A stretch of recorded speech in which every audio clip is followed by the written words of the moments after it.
Gente, estamos aqui no Rio de Janeiro, na casa onde morou Rui Barbosa, o grande político, o grande jurista e também um bravo lutador pela abolição da escravatura no Brasil.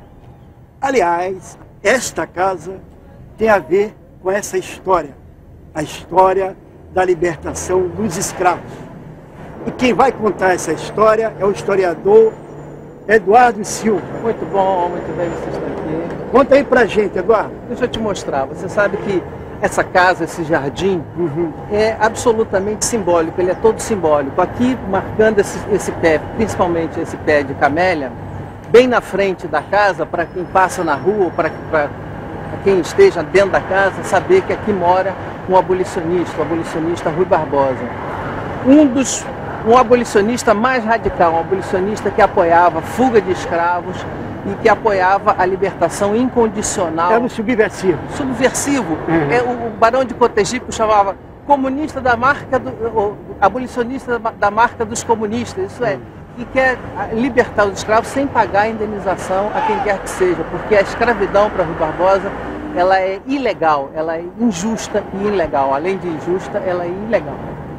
E essa camélia, o que tem a ver com a nossa história? Esse era o símbolo do abolicionismo mais radical. Você imagina que, provavelmente, esse pé de camélia veio de um quilombo que existia na zona sul do Rio de Janeiro, chamado Quilombo do Leblon, e que teve uma influência decisiva na conquista da abolição.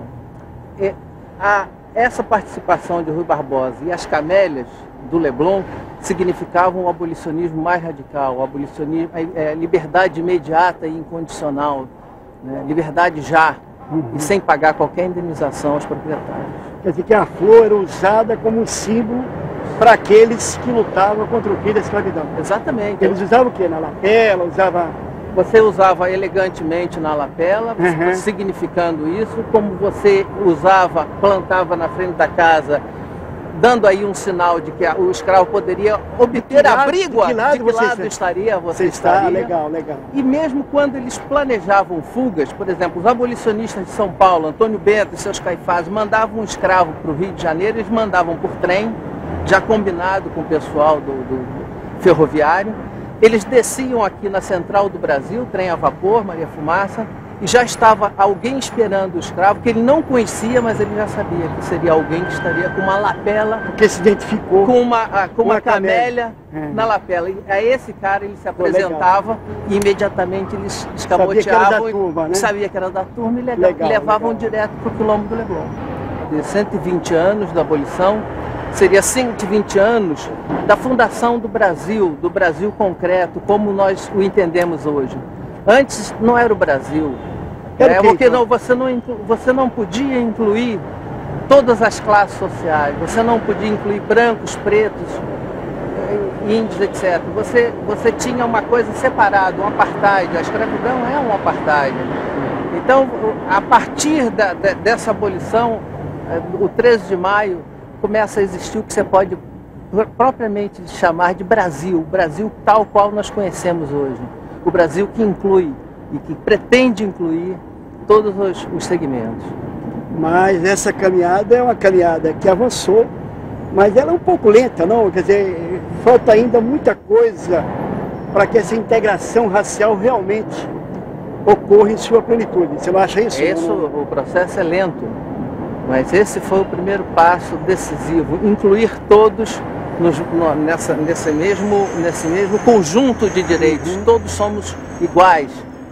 E a partir daí, era preciso fazer, segundo o Rui Barbosa, ele diz o seguinte, que a abolição não é uma reforma, é reforma sobre reforma. Uma vez que você fez essa reforma, você teria que fazer outras reformas para que essa inclusão se desse. Mas esse é o primeiro passo. Mas vamos esperar então essas outras reformas aí. Muito obrigado. Muito bom. Valeu pela conversa. Muito bem, muito bom. Apareça sempre. Estamos aí.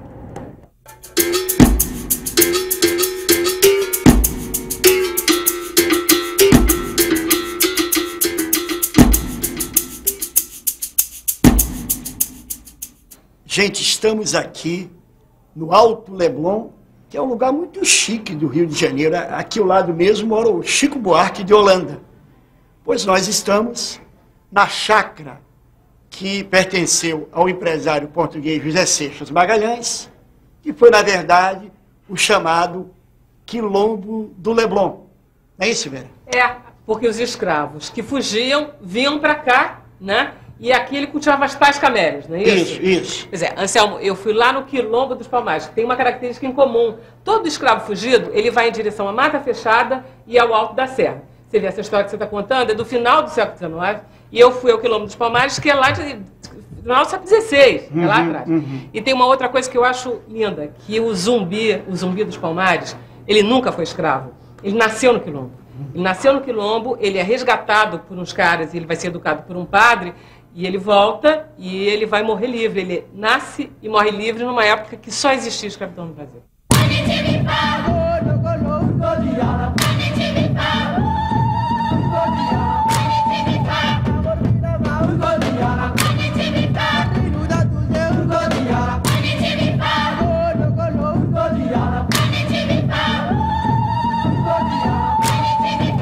Muquem é o povoado mais perto do Quilombo dos Palmares e fica aqui, aos pés da Serra da Barriga, no interior das Alagoas.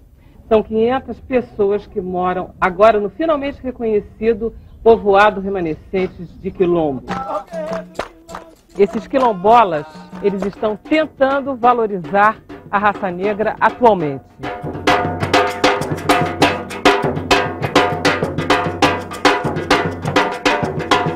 Especialmente esse lugar é sagrado para o Quilombo, porque ele assinala a queda dos macacos, não é não, Nel? O que aconteceu nesse lugar exatamente, que é um lugar tão bonito? Aqui aconteceu um lugar de liberdade, né? Foi aqui onde realmente Zumbi, com seus companheiros, lutaram até o final para que pudesse libertar seus companheiros, porque aqui nunca houve escravidão, na verdade, aqui na Serra da Barriga. Os negros, quando eles chegavam de outros engenhos, eles vinham para cá e aqui eles sabiam que aqui ele ganhava liberdade. Aqui não existia corrente nas mãos, ou nos braços, nem também nas pernas. Aqui era um lugar de liberdade, onde se plantava, se cultivava e comia. Então aqui era um lugar de liberdade. Até por isso aqui foi onde o governador de Pernambuco, o maior desejo era destruir isso aqui, que ele tinha medo que isso aqui se tornasse um país livre e independente.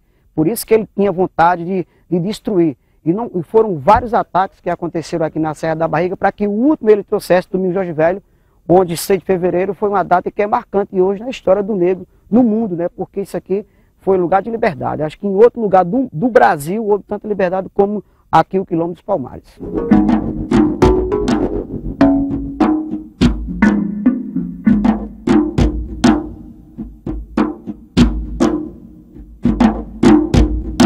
Me informa o seguinte, como é que surgiu o Quilombo dos Palmares?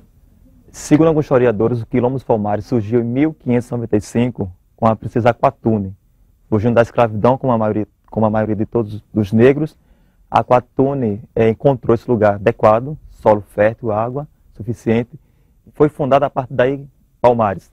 Depois de Aquatune, a princesa de origem africana, veio Gangazumba, o rei, aonde no reinado de Gangazumba, o Quilombo dos Palmares chegou ao seu apogeu, quando a coroa holandesa invadiu o Brasil, a portuguesa tentando expulsar os holandeses do Brasil. Então, Palmares, os negros tiveram fuga para sair das senzalas, conseguiram sair das senzalas em direção ao Quilombo dos Palmares. Andavam vários dias.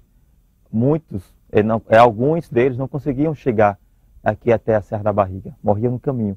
Outros tinham o privilégio, a sorte de chegar aqui na Serra da Barriga, que era conhecida como a terra prometida aqui no Brasil. Praticado na terra de São Salvador.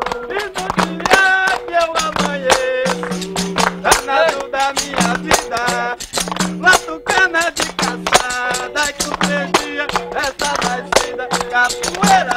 Praticado na terra de São Salvador. Capoeira é praticado na terra de São Salvador. No Quilombo dos Palmares viviam negros, brancos e índios. Brancos eram abolicionistas, prostitutas que não conseguiam mais, viver na sociedade, na vila de Pernambuco, de Recife. E entre outras pessoas que eram excluídas da sociedade na época. Depois de Gangazumba, com a morte de Gangazumba em 1678, o Zumbi dos Palmares assumiu a liderança. Palmares foi destruído em 1694. Com um grande investimento, um dos maiores investimentos da história do Brasil, foi justamente para destruir Palmares. Zumbi dos Palmares fugiu para a Serra dos Irmãos, hoje na cidade de Viçosa, e um ano depois, em 1695, ele foi encontrado, foi fuzilado, degolado, levaram para Recife, botaram na praça principal de Recife, onde ficou para os negros supersticiosos que achavam que Zumbi dos Palmares era um Deus encarnado ou um Messias, que não era nada daquilo. E para os investidores, quem investiu em Palmares, os senhores de engenhos, a coroa portuguesa, o governo de Pernambuco, que estava ali, e Domingos Jorge Velho queria também receber a sua recompensa. Mas o grito de liberdade de Zumbi dos Palmares não calou depois que ele foi morto. O grito de Zumbi dos Palmares continuou. Até hoje, não só o Brasil, mas o mundo inteiro ouve o grito de liberdade de Zumbi dos Palmares. E é justamente essa liberdade que, aqui na terra da liberdade, que é a União dos Palmares, nós clamamos e procuramos a liberdade em todos os sentidos.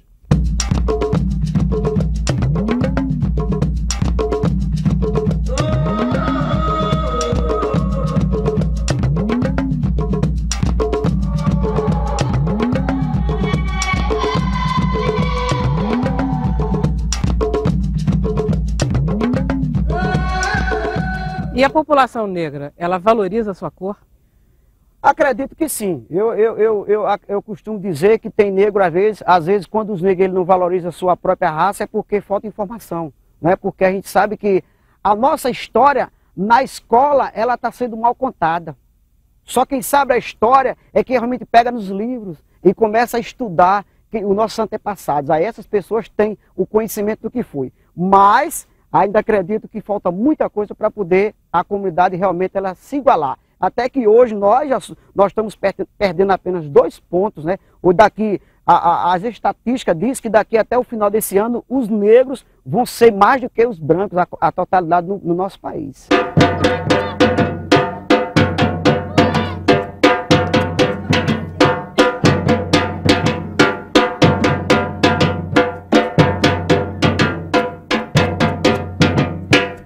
Eu sou cabocla, né? Porque meu pai ele é negro, negro mesmo. E minha mãe ela já é clara. Meu avô já era aquele louro dos olhos azuis. E meu pai já é negro. Então eu sou cabocla, mas o meu sangue é negro. Então eu tenho orgulho de ser negra, dizer que sou negra. Dou aula de dança afro, gosto muito, sabe? Porque é liberdade. O brasileiro tem que colocar em sua mente que todos nós somos descendentes de negro. E eu sempre falo que nós não somos descendentes de escravos. Somos descendentes de reis e rainhas africanas que foram escravizados aqui no Brasil. Que na África não vinha qualquer pessoa. Vinha assim, era a nobreza africana, era capturada e vinha aqui para o Brasil. Um exemplo é Palmares, foi fundado por uma princesa. E outras princesas que a história não relata, não comenta, não fala. E sempre digo, sou descendente de negro, sou descendente de reis e rainhas africanas e tenho o maior orgulho de falar. Aonde eu chego, eu sou de Palmares, da Serra da Barriga.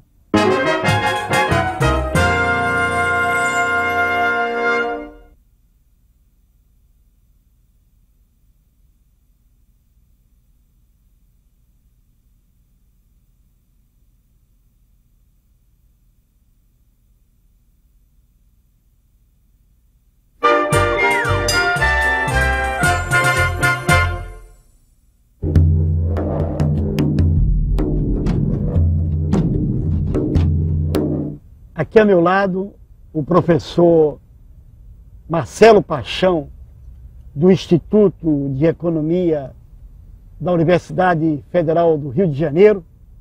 E o nosso papo de hoje são os 120 anos da abolição da escravatura.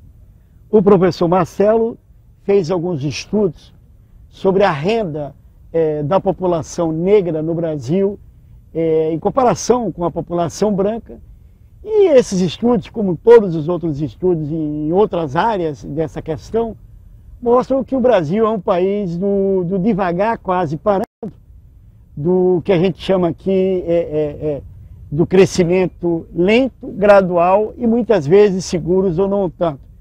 Mas o professor diz aí, 120 anos depois, temos muitas razões para comemorar. Enfim, qual o seu balanço desse período?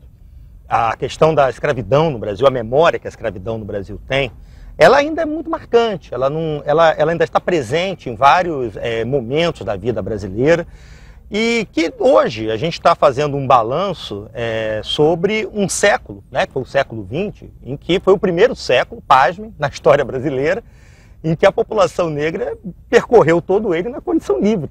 Porque até então, nos 400 anos anteriores, havia sido na condição, né, servil, cativa. E o Brasil foi o último país. O último país, o maior importador de escravos das Américas. E o último país a promover a abolição. Ele promoveu 2 anos depois de Cuba. O Brasil é um país de transições lentas e graduais, né, já conhecido como um país onde as elites sempre postergam reformas sociais necessárias dentro de acordos que vão sendo feitos justamente para garantir a preservação de determinados grupos no poder econômico e político. Vantagens mesmo, né? Vantagens.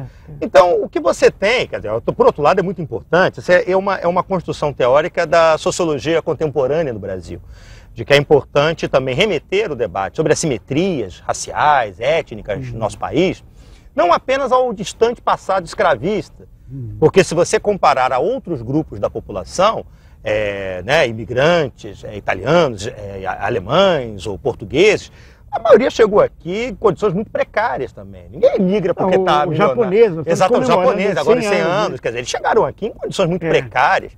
E, no entanto, você percebe que ao longo do século XX, a inserção deles na sociedade brasileira foi mais rápida, os processos de mobilidade social foram ocorrendo. Por que no caso dos negros essa inserção social tem sido tão demorada e tão doída até, né? Porque qual é a raiz disso? Porque, na verdade, tem a dimensão social, política e cultural, ela não pode ser menosprezada nesse aspecto. O que acontece? Acontece que você vai tendo uma resistência muito grande a produzir políticas ativas de integração da população negra no Brasil durante todo o século XX, porque essas políticas representariam repartição de poder econômico, político e acesso a mecanismos de mobilidade social.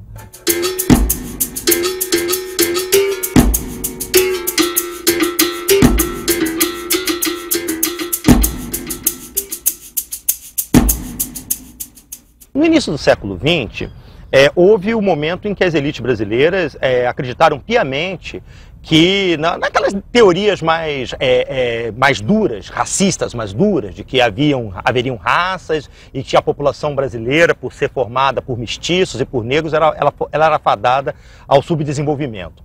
Por que essas teorias elas tinham tanto sucesso naquela época? Porque elas eram solidárias, com uma perspectiva de sociedade em qual você não tinha nenhuma perspectiva de fazer justamente essa redistribuição, né? E o que foi acontecendo ao longo de todo o século XX no Brasil?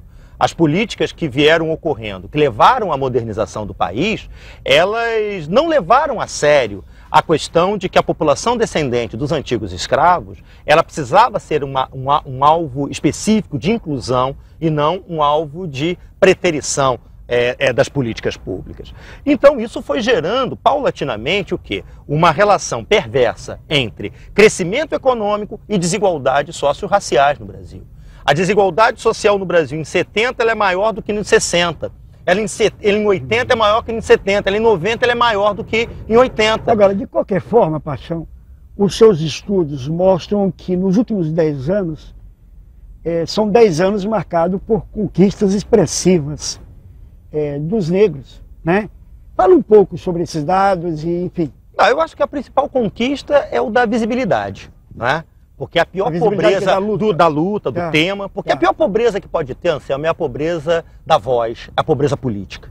Porque uma coisa é eu ter baixas condições materiais, péssimas condições materiais de vida, outra coisa é as pessoas sequer reconhecerem que esse problema existe, né? Então essa foi o principal ganho. Entre os anos 30 e os anos 80, o Brasil saiu da condição de uma nação agrária para uma nação industrializada e moderna. Pode não ser desenvolvida, pode não ser... Mas é moderna. Então eu suponho que esse processo ele pode se dar também na área social. Então essa é a hipótese fundamental que a gente tem que pôr na mesa de discussão. É impossível combater as desigualdades sociais no Brasil sem combater as desigualdades raciais. porque uma coisa está encarnada na outra. Não tem como separar. E essa é a questão que eu acho que é relevante. Quer dizer, temos a possibilidade hoje de projetarmos utopias para um Brasil do futuro, e aí depende do tempo, para um Brasil do futuro, temos condições. Agora, essas utopias não vão poder existir enquanto nós tivermos esse nível de apartação, né, que tudo bem, que não é igual como foi nos Estados Unidos ou na África do Sul, mas esse nível de apartação, porque se eu não tenho mulheres negras no Congresso Nacional, é uma forma de exclusão, né? Isso, enquanto perdurar, certamente nós vamos estar distante de uma nação mais equilibrada e mais sadia. Vamos torcer para que em menos de 50 anos a gente consiga... Claro, se puder ser ano que vem, amanhã eu já estou topando. Ano que vem não dá, mas quem sabe 30, 40 anos.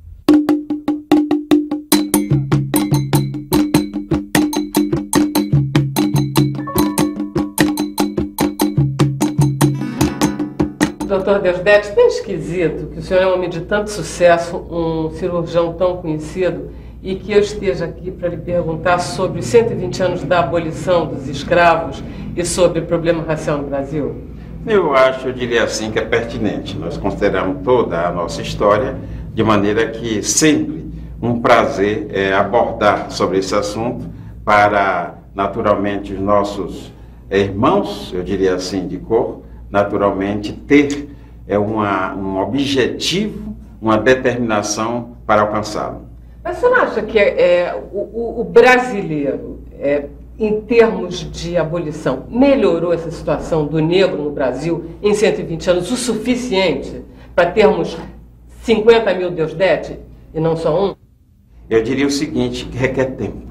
E, naturalmente, essa geração que vem, eu diria, por exemplo, a geração de minha filha, certamente com outras condições que eu realmente não tive. O senhor tem uma origem mais modesta, socialmente mais pobre do que sua filha? Sim.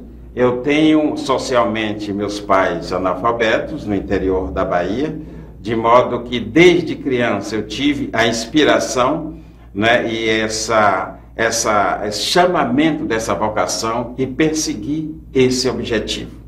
Isso do ponto de vista individual, mas do ponto de vista social, o senhor não acha que certas políticas poderiam ser mais eficientes nesse sentido de propiciar uma população que é mais sofrida como a população negra mais sucesso na vida? Sem dúvida alguma. Sem dúvida alguma, eu diria assim, essa questão das condições de acesso melhor assim à educação que a gente vê no nosso país vem caminhando nessa direção e é preciso avançar muito. Por exemplo, eu tive à época a condição de estudar na Universidade Católica de Salvador com crédito educativo.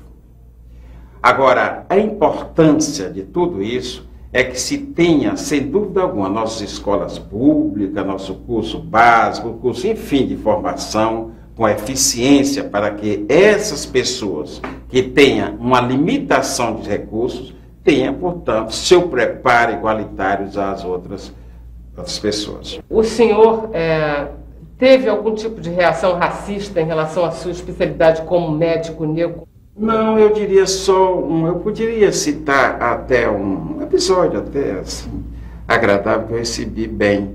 Eu estava num congresso em Londres e um colega meu francês, Philippe Laprelle, ele de repente chegou, puxa Deusdedit, você observou que aqui só tem você de negro, cirurgião de coluna, naquela época, né?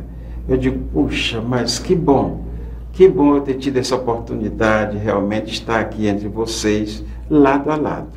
Então, isso eu via como, de qualquer sorte, por ser uma diferença pela pigmentação de cor, sem dúvida alguma, não é? E na Europa, então, aquilo chamou a atenção, mas não com uma ideia, vamos dizer assim, de algum preconceito. É o que eu percebi, de modo que foi para mim até bem recebido, de forma até palatável. Quer dizer, no caso, você conseguiu transformar o que poderia ser o preconceito num trunfo, senhor? Num trunfo. Yeah. Exatamente, num trunfo.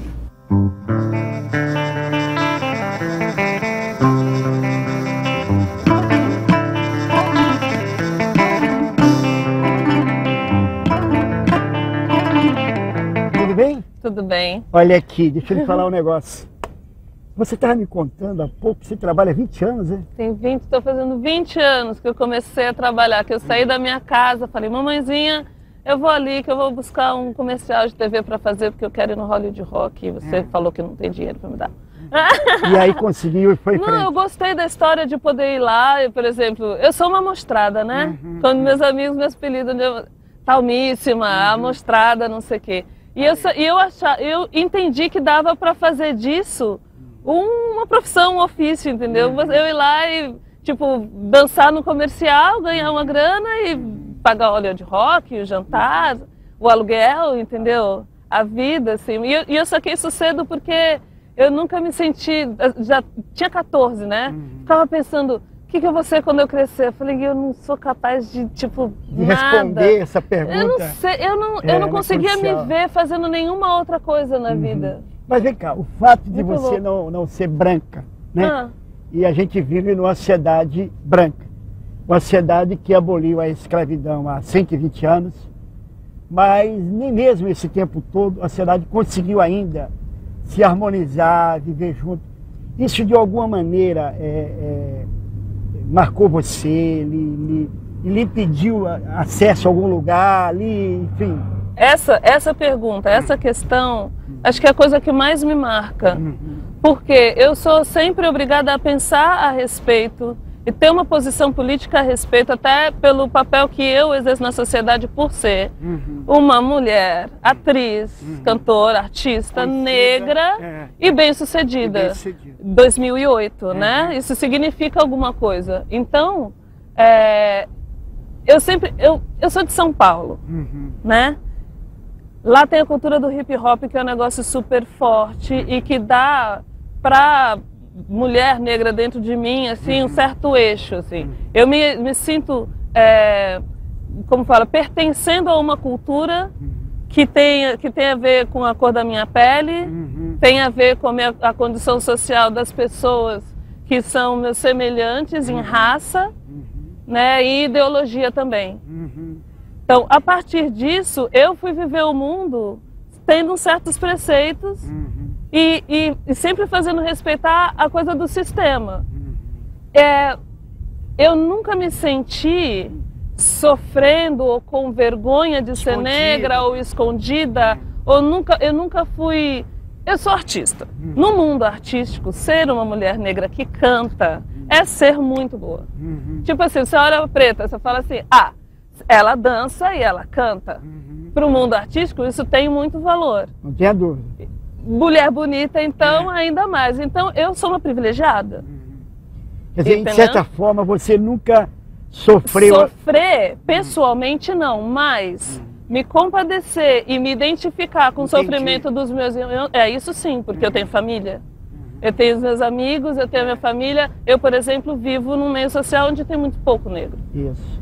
Se você pega assim, vê o cinema brasileiro, ou mesmo as primeiras novelas no Brasil, o papel da negra é o papel de cozinheira, de babá. Sim, eu trabalhei com a Ruth de Souza, com a Léa Garcia, nas Filhas do Vento. Elas são, né, do tempo desse tempo todo, elas viram essa transição toda acontecendo. Mas o que está acontecendo com a história do negro dentro da cultura brasileira é o que está acontecendo com o povo brasileiro dentro da sua própria cultura, entendeu? Eu acho inevitável, posto que a gente, na verdade... já tem 120 anos, não foi tempo suficiente para igualar todo mundo, mas veja bem, o pessoal do Oriente Médio está brigando há quanto tempo? Hoje, tem um negócio que é cultural também, quer dizer, entendeu? Você é otimista nesse sentido? Eu sou otimista na vida. A gente está fazendo algum tipo de integração. É inevitável a integração, ela sempre houve, na verdade. O que faltava era assumir isso publicamente, porque não é que a sociedade... Porque a gente está aqui no meio, na televisão ou no rádio, na TV, a gente é a galera que faz a ponte, né? Entre o povo brasileiro e a comunicação, os outros países, não sei o quê. Parece que, porque essa integração não estava aqui, na classe média, ela não havia no povo brasileiro. Isso não é verdade. Está faltando tornar isso uma coisa histórica, olhar para isso de uma forma menos preconceituosa na hora de ensinar isso na escola, ou na hora de falar disso na TV. Eu acho que só precisar mesmo, respondendo a sua pergunta, de tempo e paciência. Que vai dar tudo certo. Já está bem encaminhado. Vai demorar um pouquinho, 120 anos é um tempo. Cara, olha só, Quem na história não chega a ser tanto tempo. Não é tanto. São 4 gerações. Não é tanto tempo assim. A minha bisavó era escrava no interior da Bahia. E eu sou uma estrela de televisão te dando uma entrevista. Grande sucesso. Você não acha? Eu acho tempo suficiente. Entende? Mais 2 ou 3 gerações a gente resolve essa parada. A gente resolve isso. Meus netos não vão ter meus netos não vão ver isso como uma questão, vão ver isso como uma questão do passado. Canta o negro e vem pra defender, pois o samba ainda é seu. Ninguém deve esquecer, o negro soube trazer. O samba veio pra ter, foi num lamento do ser que o negro soube dizer que gente ilustre lutou e o negro se libertou e viu a cidade a cantar, só falar em céu e mar. Sem dizer nada do morro onde o samba nasceu. Ninguém deve esquecer, o negro soube trazer. Foi um lamento do ser que o negro soube dizer. Que o negro soube dizer. Que bom, que ótimo. Vamos lá, eu falo de novo. Vamos assistir a matéria, a matéria que fala o quê? Vamos ver o que a Vera... Vamos ver o que, Everton, quer que eu diga o que você falou? Todo mundo sabe. Bom, de novo, tudo? Gente, vamos assistir a reportagem de Vera Barroso na Serra do Barriga. Não é isso? Não, é da barriga. Eu sei, eu sabia. Eu perguntei que era isso para ver se ele me ouvia. Vamos lá. Eu posso dizer, pode dizer? Posso consertar? Fica bonitinho, não fica? Eu adorei essa frase, do barriga. Né? Não, da barriga. Tudo bem. Quer fazer de novo, a gente faz.